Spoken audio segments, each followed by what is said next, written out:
ओम शांति। आज बाबा के 10 दिसंबर 2020 के साकार मधुर महावाक्य हैं। आज सतगुरुवार वरदानी दिवस पर हम सब अपने अपने घरों में बाबा को भोग भी लगाएंगे, चाहे फल का, चाहे कुछ बनाकर बहुत प्यार से हम बाबा का आह्वान करेंगे कि बाबा इस भोग को स्वीकार करें। वरदान लेंगे, आँख खुलते ही महसूस करेंगे कि परम सतगुरु ने मुझे वरदान दिया है महादानी भाव। परम सतगुरु ने मुझे वरदान दिया है खुश नसीब भाव, सरल चित भाव। इन वरदानों को पहले स्वयं में धारण करेंगे, फिर जो भी मिले उन्हें संकल्प शक्ति से मन ही मन वरदान देंगे। ये देने का सुख बांटने के बाद ही समझ में आता है। जितनी आत्माओं को आप संकल्पों से शुभ कामनाएं देंगे, वरदान देंगे, उतना आपका मन हेल्दी और प्रसन्न रहेगा। आप केवल अभ्यास करके देखेंगे, आज जो भी मिले उसे खाली नहीं जाने देना। मुख से ना भी सही, संकल्प शक्ति से, चिंतन शक्ति से सामने वाले के मस्तक में आत्मा देखते हुए दिल से दुआ करेंगे, आप सदा खुश रहो, आप सदा स्वस्थ रहो, तीव्र पुरुषार्थी बनो, सदा सफलता मूर्त बनो। जिसको जिस वरदान की आवश्यकता है उसे बांटते जाएंगे और रात्रि सोने से पहले बाबा को पत्र लिखेंगे, मेरा आज का दिन कैसा रहा, आज के दिन में मैंने क्या क्या अनुभूतियाँ की, वरदान बांटकर मुझे कैसा लगा। आज वरदानी दिवस पर बाबा ने याद किया सर्विसेबल बच्चों को कि बाबा के सर्विसेबल बच्चे वो हैं जो सेवा करके बहुत खुशी का अनुभव करते हैं, औरों को भी आप समान बनाते हैं। बाबा के सर्विसेबल बच्चे वो जो ज़मीन जायदाद के झगड़ों में न पड़कर बाबा को याद करते हैं। बाबा कहते कहीं पर भी मोह की रगें नहीं जानी चाहिए, बाबा की तरह से उदार चित्त बनो। बाबा बहुत मीठा लगे, बहुत प्यारा लगे। अब हम सुनते हैं बाबा के मधुर महावाक्य बाबा के शब्दों में। मीठे बच्चे, अविनाशी ज्ञान रत्नों का दान ही महादान है। अविनाशी ज्ञान रत्नों का दान ही महादान है। इस दान से राजाई प्राप्त होती है, इसलिए महादानी बनो। इस ज्ञान दान से आपको भविष्य राजाई प्राप्त होती है। कोई भी मिले उसे ज्ञान दान देना है। क्वेश्चन है, जिन बच्चों को सर्विस का शौक होगा उनकी निशानियां क्या होंगी? 7 निशानियां बाबा ने सुनाई, नोट करेंगे, अपने आप को चेक करेंगे। पहली बात, उन्हें पुरानी दुनिया का वातावरण अच्छा नहीं लगेगा, मतलब पुरानी दुनिया उनको अपनी ओर खींचेगी नहीं। उन्हें बहुतों की सेवा करके आप समान बनाने में बहुत खुशी होगी। उन्हें पढ़ने पढ़ाने में आराम आएगा। बाबा की मुरली सुनने में, सुनाने में आराम महसूस होगा। समझाते समझाते गला भी खराब हो जाए तो भी खुशी में रहेंगे। उन्हें किसी भी मिल्कियत नहीं चाहिए, उन्हें किसी की मिल्कियत की आवश्यकता नहीं। वो किसी की प्रॉपर्टी के पीछे अपना समय नहीं गवाएंगे। उनकी रगें सब तरफ से टूटी हुई होंगी। वो बाप समान उदार चित्त होंगे। उन्हें सेवा के सिवाय कुछ भी मीठा नहीं लगेगा। बाबा की सेवा करना अच्छा लगेगा। बिगिनर्स ध्यान देंगे, हम चेक करेंगे मेरे में क्या क्या क्वालिटीज़ हैं, क्या क्या मुझे लानी है। अपने आप को चेक करेंगे और चेंज करेंगे। ये परिवर्तन करते रहना ही सही ज्ञान है, और वो भी निज का परिवर्तन। गीत है ओम नमो शिवाय। ओम शांति। रूहानी बाप जिसकी महिमा सुनी वो बच्चों को पढ़ा रहे हैं। ओम नमः शिवाय परमात्मा की महिमा है, वो हमें पढ़ाते हैं। जब भी मुरली सुनते हैं पहले पाठ पक्का करेंगे, भगवान स्वयं मुझे पढ़ाते हैं। ये पाठशाला है, तुम सब यहाँ पढ़ रहे हो टीचर से। टीचर कौन है हमारा? हमारा टीचर है सुप्रीम टीचर, सत्यम शिवम सुंदरम। ये है सुप्रीम टीचर जिसे परम पिता कहा जाता है। परम पिता रूहानी बाप को कहा जाता है। लौकिक बाप को कभी भी परम पिता नहीं कहेंगे। तुम कहेंगे अभी हम पारलौकिक बाप के पास बैठे हैं, कोई बैठे हैं, कोई मेहमान बनाते हैं। तुम समझते हो हम बेहद बाप के पास बैठे हैं वर्षा लेने के लिए, तो अंदर में कितनी खुशी होनी चाहिए। मनुष्य बेचारे चिल्लाते रहते हैं इस समय, दुनिया में सब कहते हैं दुनिया में शांति हो। ये बेचारों को पता नहीं कि शांति क्या वस्तु है। ज्ञान का सागर, शांति का सागर बाप ही शांति स्थापन करने वाला है। बाबा ही ज्ञान का सागर है, शांति का सागर है, शांति स्थापन करने वाला है। निराकारी दुनिया में शांति ही है। यहाँ चिल्लाते हैं कि दुनिया में शांति कैसे हो। अब नई दुनिया में शांति थी जबकि एक धर्म था। जब नई दुनिया थी तो वहाँ एक धर्म था, आदि सनातन देवी देवता धर्म। बाबा कहते जब प्रभात फेरी निकालते हो तो श्री लक्ष्मी नारायण का चित्र जरूर लेके जाओ। ऐसी युक्ति रचो जो आप उन्हें समझा सको। तुम बच्चे सतो प्रधान से अब तमो प्रधान बन गए। वो ताकत अब नहीं रही, याद में रहते नहीं, योग बल की बहुत कमी है। ताकत क्यों नहीं है? क्योंकि योग बल नहीं है। फट से सतो प्रधान नहीं बन सकते। वह जो गायन है सेकंड में जीवन मुक्ति, वो तो ठीक है। एक सेकंड में जीवन मुक्ति कैसे मिलती है ध्यान से समझेंगे। जैसे एक राजा का बच्चा राजकुमार पैदा होता है, सब क्या कहते हैं?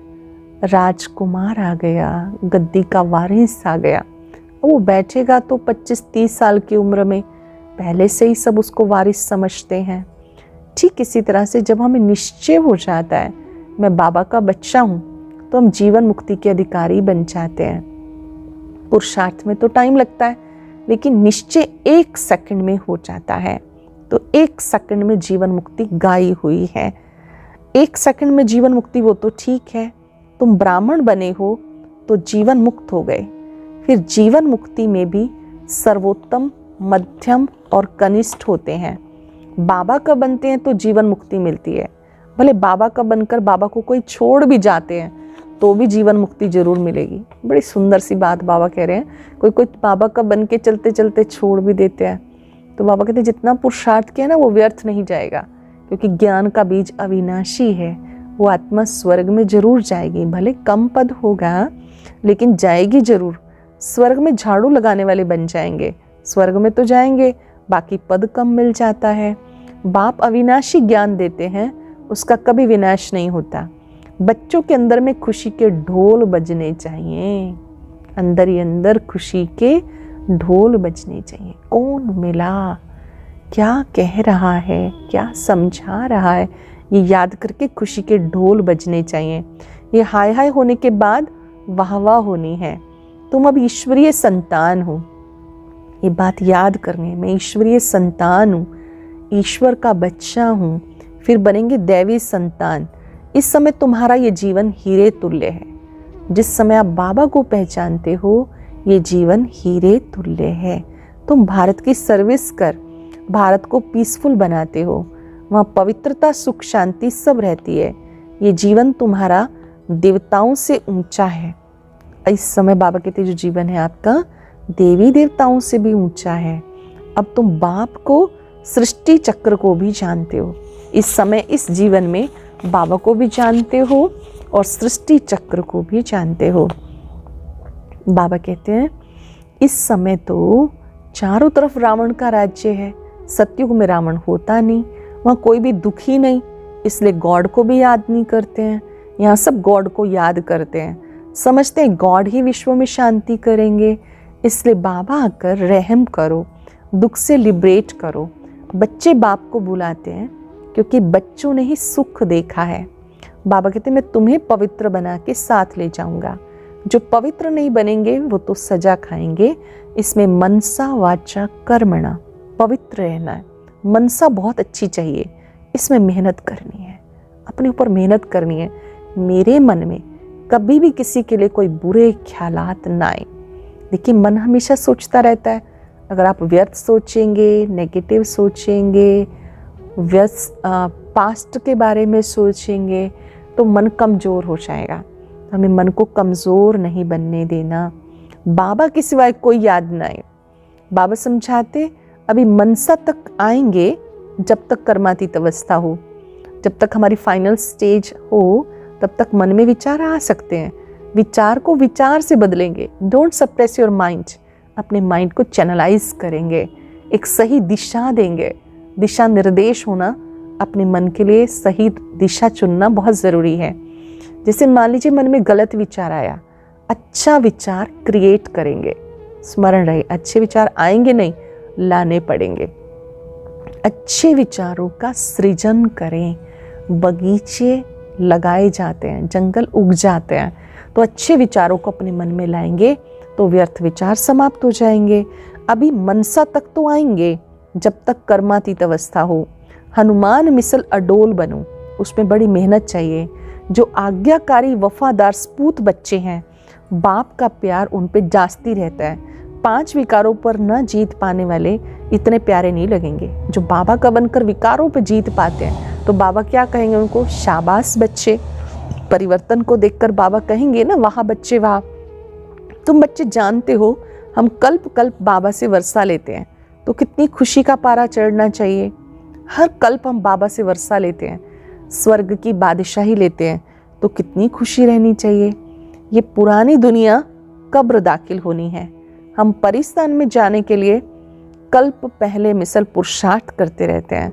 ये तो कब्रिस्तान है। पुरानी दुनिया और नई दुनिया की समझानी सीढ़ी में है। ये सीढ़ी कितनी अच्छी है तो मनुष्य समझते नहीं है। बाबा कहते जो सीढ़ी का चित्र है जिसमें 84 जन्मों की कहानी है, भारत के उत्थान और पतन की कहानी बहुत अच्छी है।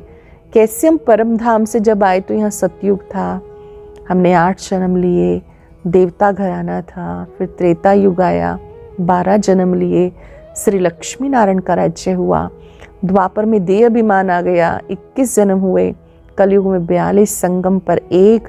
ये 84 जन्मों की सीढ़ी बहुत अच्छी है।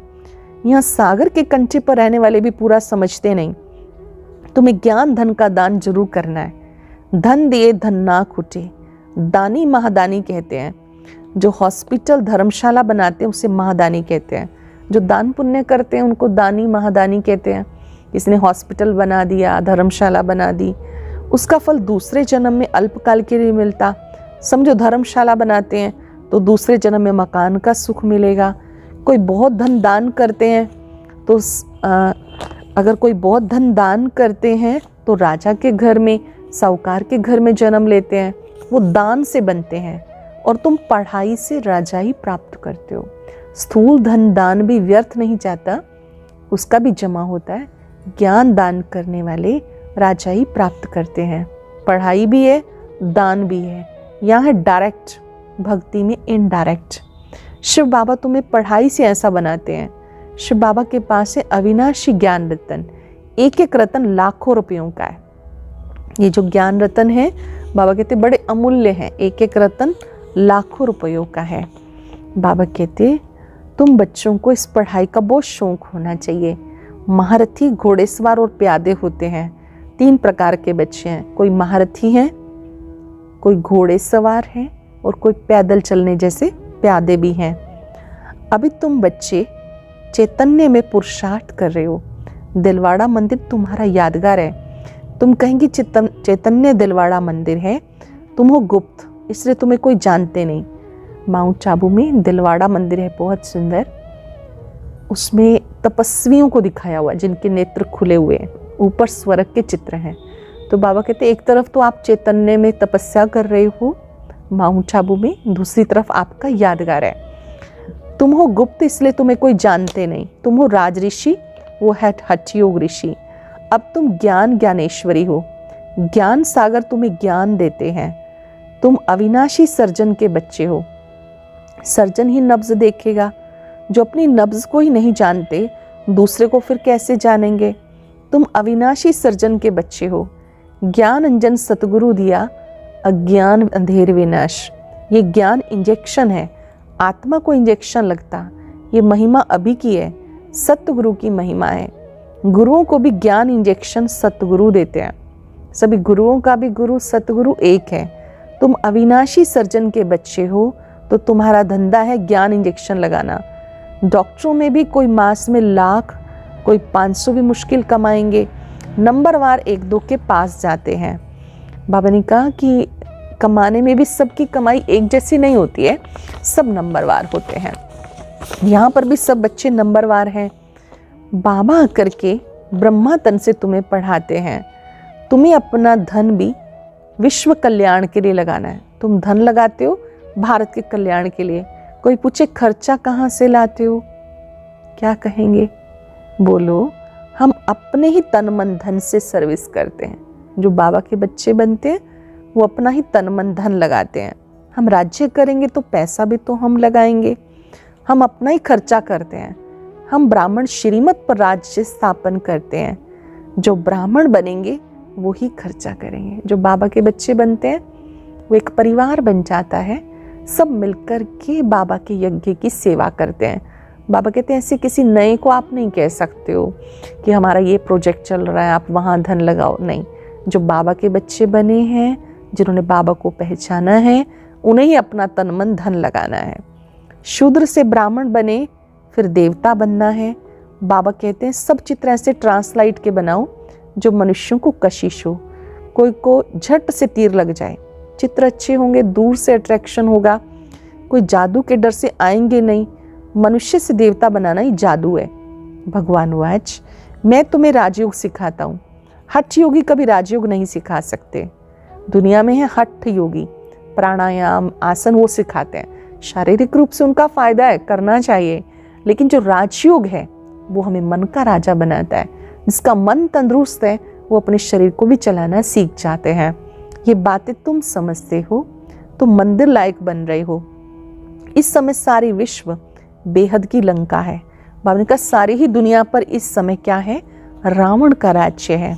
बाबा कहते जो मैं सुनाता हूँ वो सुनो, इन आंखों से और कुछ देखो नहीं। बाबा कहते इस दुनिया को, देह को भूल जाओ। ये खेल बना हुआ है, पुरुषार्थ करना है। कल्प पहले जिसने जो पुरुषार्थ किया वही करेंगे। जिस बच्चे को सेवा का शौक रहता है उन्हें रात दिन सेवा के ही संकल्प चलते हैं। तुम बच्चों को बाबा से रास्ता मिला तो तुम बच्चों को सेवा के बिना और कुछ अच्छा नहीं लगता। दुनियावी वातावरण अच्छा नहीं लगता। सर्विस वालों को तो सर्विस के बिना आराम नहीं। टीचर को पढ़ाने में मज़ा आता है। अब तुम बने हो बहुत ऊंच टीचर, तुम्हारा धंधा है। जितना अच्छा टीचर बहुतों को आप समान बनाएंगे, उनको उतना इजाफा मिलेगा। उनको पढ़ाने के बिना आराम नहीं आएगा। प्रदर्शनी में रात को 12 भी बज जाते हैं तो भी खुशी होती है। बाबा कहते हैं अगर सेवा करते हो कभी लेट भी हो जाते हैं। पहले क्या होता था, एग्जीबिशन लगती थी, लोग आते थे देखने के लिए। अभी तो सब चीज़ें ऑनलाइन चल रही हैं, अब वो वक्त निकल गया। बाबा कहते हैं जब प्रदर्शनी होती है, कोई बच्चे देरी तक समझाते हैं, मेले लगते हैं, समझाते समझाते कईयों के गले थक जाते हैं। बाबा कहते हैं जो सेवाधारी बच्चे ना उनको सेवा करके अच्छा लगेगा। थकावट होती है, गला खराब हो जाता है तो भी खुशी में रहेंगे। ईश्वरीय सर्विस है ना, ये बहुत ऊंची सेवा है। किसी का जीवन हीरे जैसा बन जाए, खुशहाल बन जाए, किसी के दुख दूर हो जाए, कितनी अच्छी सेवा है। उनको बाबा कहते और कुछ मीठा नहीं लगेगा। कहेंगे ये मकान आदि लेके भी क्या करेंगे, हमें तो पढ़ाना है, यही सर्विस करनी है। मिलके तादी में खिटपिट देखेंगे, कहेंगे सोना ही किस काम का जो कान को काट दे। कोई धन प्रॉपर्टी के चक्कर में इतने पड़े रहते हैं, खाएंगे नहीं, बस इसी चक्कर में और कमाओ और कमाओ। बाबा कहते हैं वो सोना किस काम का जो कान को ही काट जाए। बहुत सारे बच्चे अपना टाइम प्रॉपर्टी के झगड़ों में वेस्ट कर रहे हैं। सेवा से तो बेड़ा पार होना है। बाबा कहते हैं मकान भी भले उनके नाम पर हो, बीके को तो सेवा करनी है। इस सर्विस से बाहर का बंधन अच्छा नहीं लगता। इस सेवा में जिसको लगन लग जाती है तो फिर उनको और कोई बंधन अच्छे नहीं लगते हैं। कोई की तो रग जाती है, कोई की रग टूटी हुई रहती है। बाबा कहते मन मनाओ, कहीं पर बाबा कहते अट्रैक्शन नहीं होना चाहिए, बुद्धियोग ना फंसाओ, धन प्रॉपर्टी में, बच्चों में, सब कुछ करते ट्रस्टी होकर रहना है। कोई की रग टूटी हुई रहती है, बाबा कहते मन मनाओ तो तुम्हारे विक्रम विनाश होंगे, बहुत मदद मिल जाती। इस सेवा में लग जाना है, इसमें आमदनी है बहुत। मकान आदि की बात नहीं, मकान दे और बंधन डाले ऐसे मकान लेंगे ही नहीं। कोई मकान दे देते हैं, फिर उनका पूरा इंटरफेरेंस रहता है। ऐसे मकान बाबा कहते हैं क्यों लेंगे, कोई सेवार्थ दे और प्रभु सेवा में अर्पण करे तो अच्छी बात है। जो सर्विस नहीं जानते वो तो किसी काम के नहीं। टीचर आप समान बनाएंगे, नहीं बनते तो वो किस काम के। हैंड्स की ज़रूरत रहती है। इसमें कन्याएं माताएं बहुत मदद करती हैं। जो कन्याएं हैं बाबा की सेवा में मदद करती हैं, ट्रेनिंग करती हैं, सेवा करती हैं, टीचर बन जाती हैं। बाबा कहते हैं बाबा की सेवा में तो मददगार बनना चाहिए। बच्चे समझते हैं बाप टीचर है तो बच्चे भी टीचर चाहिए। जैसे हमें बाबा ने ज्ञान दिया, हमारा फर्ज है औरों को भी ज्ञान देना। जितनों को आप सुनाएंगे आपका शेयर जमा हो जाएगा। ऐसे नहीं टीचर और कोई काम नहीं कर सकते, ऐसा नहीं कि जो ज्ञान सुनाते उनको और कोई काम नहीं करना, नहीं, उन्हें सब कुछ करना है। यज्ञ की स्थूल सेवा, सफाई है, मेंटेनेंस, सब चीज़ें खुद करनी है। सब काम करना चाहिए, भोजन बनाना, भोजन खिलाना, कपड़े धुलाई करना, सब काम बाबा कहते अपने हाथ से करना है। जैसे ब्रह्मा बाबा ने हर कर्म करके सिखाया, कर्म योगी थे बाबा। बाबा हर कार्य में बच्चों का हाथ बंटवाते थे, यहाँ तक कि सब्जियां भी साथ में कटवाते थे। तो बाबा कहते हैं ऐसा नहीं कि केवल ज्ञान सुनाना है, नहीं, हर कार्य भी अपने हाथ से करना है। अच्छा, मीठे मीठे सिक्किलते बच्चों प्रति माता पिता बाप दादा का याद प्यार, गुड मॉर्निंग। रूहानी बाप की रूहानी बच्चों को नमस्ते, रूहानी बच्चों की रूहानी बाप दादा को नमस्ते, गुड मॉर्निंग। शुक्रिया बाबा, शुक्रिया। धारणा के लिए सार, आज की मुख्य बातें नोट करेंगे। दिन रात सर्विस के चिंतन में रहना है, सब रगे तोड़ देनी है।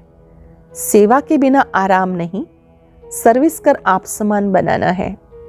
बाप समान उदारचित बनना है, सबकी नब्ज देखकर सर्विस करनी है। अपना ही तन मन धन भारत के कल्याण में लगाना है, किसी और को नहीं कहना, अपना ही तन मन धन कल्याण में लगाना है।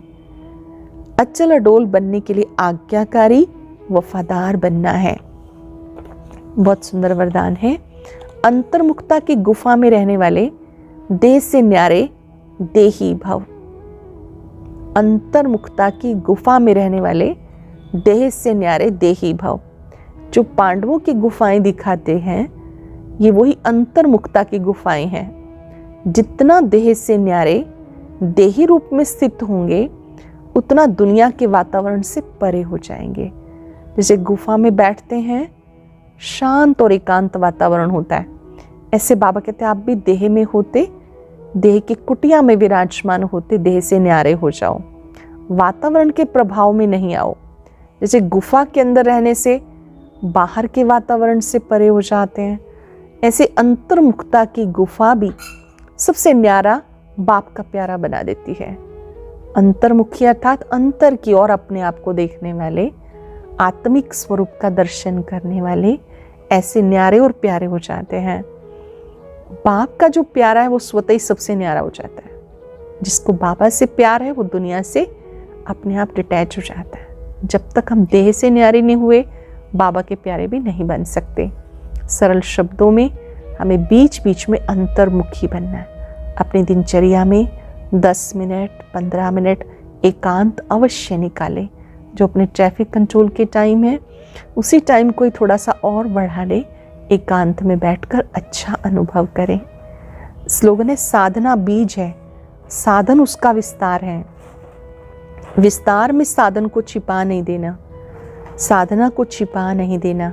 बाबा ने कहा जितने भी साधन प्राप्त होते हैं ये आपकी साधना का फल है, लेकिन साधन जब बढ़ते जाएं तो अपनी साधना तपस्या को भूल नहीं जाना। आज हम सब अंतर्मुखता की गुफा में बैठेंगे, अभ्यास करेंगे। मैं अंतर्मुखी आत्मा हूं।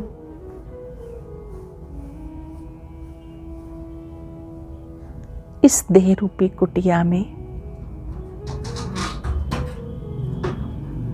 मैं तपस्वी हूं।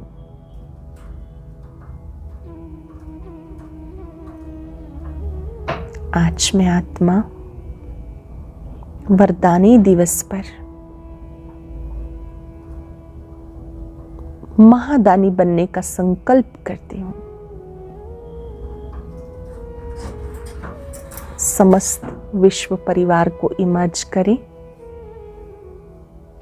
सबके लिए संकल्प करें, सभी स्वस्थ रहें, सभी खुश रहें, परमात्म छत्र छाया में रहें। बाबा की पवित्र किरणों को अपने में आता अनुभव करें।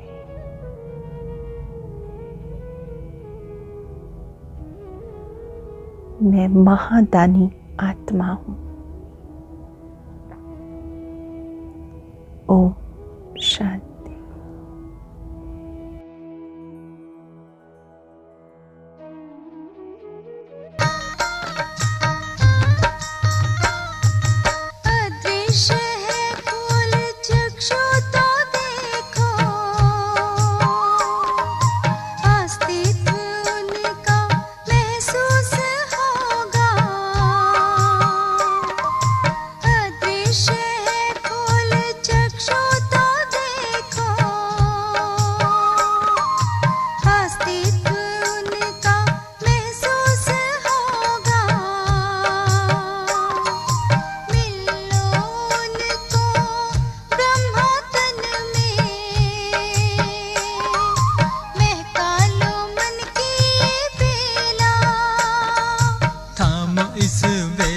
जगा लो विवेक, सारे जग का कर्णधार हो। मुरली की तान